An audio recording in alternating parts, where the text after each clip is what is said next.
Wednesday, everyone. I wanted to go over glamping and more specifically how to downsize for glamping. If you have watched our recent episode of Reconstructing Spirit Hill, which if you haven't, you should go watch, you would know that we are in that episode discussing getting into glamping, and in the upcoming episode we'll kind of get into more detail of that.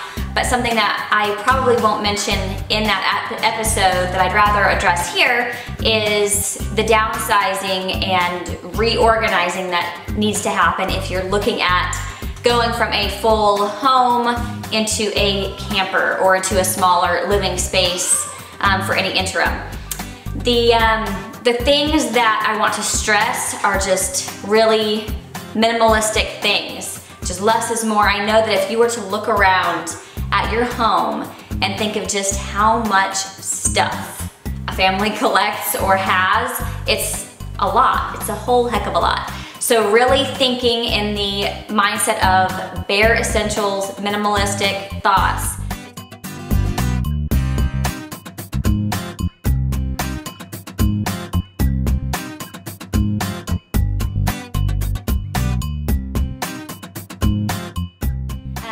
The things I want to go over, I'm gonna start with the closet. For ladies, it's kind of a big deal if you like, your wardrobe and you haven't already transitioned in your mind to a minimalistic or simpler thought process on that. So for me, when we started, I was still working, and I was working in a professional environment. So I had to have a business professional or business casual attire on hand ready for me through a 5-day work week typically, and then clothing for working on the ranch, and then just lounging clothing, things that would make me feel comfortable. So there were different phases that I had to have clothing for that were not interchangeable. If you are not going to be working in a professional environment, it would be even more helpful. Then you can have even less variety necessity. But for me, I needed to actually have a business professional, like wardrobe more or less, and then a working wardrobe, and then just some comfortable clothes to be able to hang out in the house or the camper in. So the way I went about this is I just kept a couple of blazers, some neutral, like a black and a gray, and then I think I actually did a brown one as well. So I guess 3 blazers or suit coats. And then I did a variety of tops for underneath that. It was between 7 and 10 undershirts, business professional shirts, and then 3 slacks, and then a couple of dresses, and a couple of pairs of heels and a couple of flats. All were business attire so that I could maintain that professionalism and not look like I'm wearing the same outfit every single day. And then for work attire, I went with about, I wanna say roughly 10 tank tops. Maybe that sounds like a lot, but whenever you're working in the heat and you're getting yourself nasty, gross, whatever all over yourself, for me it was important to still feel feminine and clean at the end of the day. So I kept a big variety of tank tops that was either minimal space and then have something to change into. So tank tops take up a little bit of space. And then I had about 5 pairs of jeans or work pants, and then sports bras and undies and socks, all of those necessities I wouldn't skip on, because that's what helps make you feel very clean. And then I also did different jackets. Like I had a dressy jacket, a work jacket, and like a raincoat. And then my work boots, rain boots, some sandals. And I tried to really keep it multifunctional and minimal, but also, again, I wanted to be able to come in at night, take a shower, and change into some comfy things that were clean and not had a bunch of holes in them. So with all of that in mind, I still tried to maintain a fairly small wardrobe.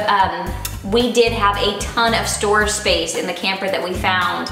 We were really blessed in the bedroom and the bathroom areas that there were a lot of hanging cabinets and a big closet space that really allowed us to if we fluffed anywhere, it was on some of our wardrobe pieces and then on the kitchen pieces. So whenever I went into packing all of our stuff, I thought, okay, I'm gonna do 1 cup for each person, 1 mug for each person for like coffee or cocoa, and then 1 dish or 1 plate, 1 bowl, a bigger variety of silverware, but keeping with that very minimal thought process, so that way we would dirty a dish, we'd clean it, and then we'd be putting it back up so we were not piling up on things, especially with kiddos. They tend to, you know, eat and run. So that was one thing that hindsight, I would recommend adding a couple of extras, like a couple extra cups or plates, but not much more than that. Just maybe 2 beyond whatever your household is. Then also in the kitchen, very minimal as far as just a couple of pots and pans, like a small one and a large one, only a couple of skillets. We literally used 2. And then something that I didn't think about, the oven. So our camper came with a full-size fridge and freezer, which was fantastic, but it did not come with a full-size oven and stove. I recognized this, but I didn't compute the fact that things like a baking dish or a baking pan won't fit into a smaller oven. So I didn't catch on to that until I was in the throes of cooking a meal. And so I had to, you know, rig up some aluminum foil as a flat sheet, as a baking sheet for the night. But keep that in mind, that there are elements of a camper that are going to be smaller fitting. So instead of keeping out your baking dishes, if they are a standard baking sheet size, you might want to rethink that. And it may be worth going to like a dollar store or wherever and grabbing a cheaper, smaller baking sheet. Something else that I would not skimp on is a blender of some sort. I am not saying to keep your full-on, like the big heavy-duty kitchen blender or mixer, but do like a hand mixer, or we have a NutriBullet. I did a hand mixer with the beaters, and then I kept our NutriBullet in there as well, and that turned out to be very, very handy for us. I would have probably been in a spot without them. I was still working and commuting a good 45 minutes one way into work, spending a full work day, and then driving back. So a crock pot was really a good choice, even though it takes up a bit more space. Again, we had quite a bit of storage, so I could just put it above the fridge and not think twice about it, and it really was very beneficial for us to use.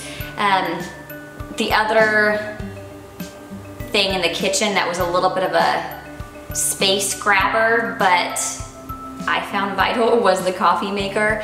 I have since thought about a French press, but that again is hindsight. I have not used a French press, so I'm not sure if I would like that any better or less, but it would have saved us a bit of space. So while I didn't think about it then, I'm thinking about now, that might have been a better route to go. So maybe consider that instead of taking your full-on coffee maker. The other thing that I would strongly, strongly recommend for your camper stay or confined space stay is storage containers. We, being out on the ranch, had a lot of rodent potential issues, and like ants and bugs, and just, it's the great outdoors. So anything I could do to prevent them from wanting to come into our little living space, because it was already full as it was, I was all for it. And they're fairly inexpensive. You can go to, I don't know, a little dollar store, a little, you know, a handful of them, and they're not gonna be that pricey for you. We just had one like multi-use knife in the kitchen for all of it. We just kept it sharp and it worked nicely. So again, just less is more whenever you're living in confined spaces. It makes things feel bigger, homier, and less claustrophobic.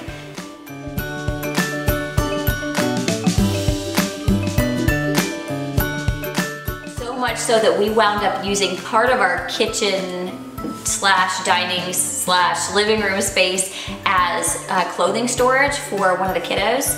So that is an area that lacked a little bit was the secondary bedroom where the kiddos stayed. There wasn't a lot of storage there for multiple children.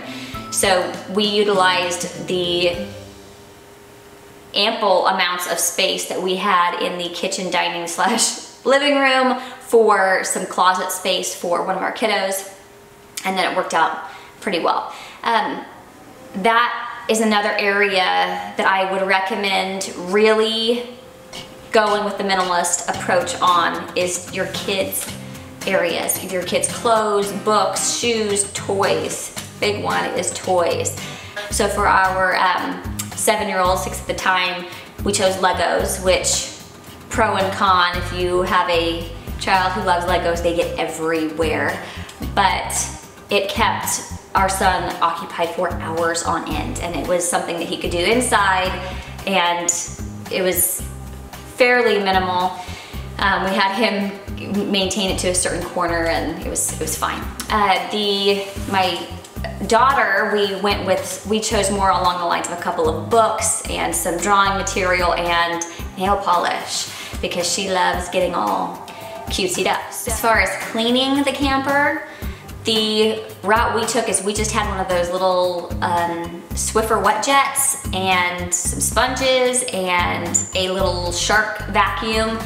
And those were all things that we'd already had. So we just maintained or kept those things, and then we added some Lysol wipes, again, things that we already were using or already had. And that really took care of the majority of it. We did have to buy the black tank treatment, and we went with an eco-friendly option at the, I think it was called Camper World or RV World or something like that. But yeah, it just, that was the only thing that we had to buy additionally to clean things. Other than that, it was all stuff that we were already using, and we kept it very minimal. That's another key, is to keep it clean, to like vacuum and wipe down everything every single day, just so that way you're feeling happier, because it's such a small space that you're living in. And with kiddos coming in and out, and with the mud and the dirt, and we had one cat still living inside. She had not been spayed yet, so we had her in there with us along with a litter box, which was not so pleasant. We just needed to make sure that everything maintained its cleanliness as best as possible. For the bathroom, I had everyone pick one towel. I had 2 spares, and then I had 1 bath mat and 1 spare. We would go to the laundromat once every couple of weeks. So, well, sometimes once every week, depending on what was going on, but typically once every couple of weeks. So we had to have enough clothing and items that we could get through that week and a half-ish to, almost 2 weeks, and then be able to wash everything and start again.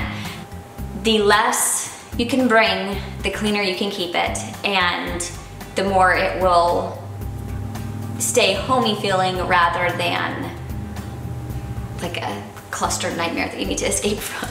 Something else that we didn't have that we wound up purchasing was a sound machine, and that was wonderful, because as much as I loved the sounds of the crickets and the outdoors, we also heard through the middle of the night our dogs barking at all of the wildlife that frequent this land, because it's also their home, and our dogs would go nuts. Or if our cats decided to have a little tiff or whatever it was, the walls were very thin, so I could hear everything going on throughout the night. So a sound machine was a lifesaver for us a lot of nights, because I just couldn't sleep otherwise.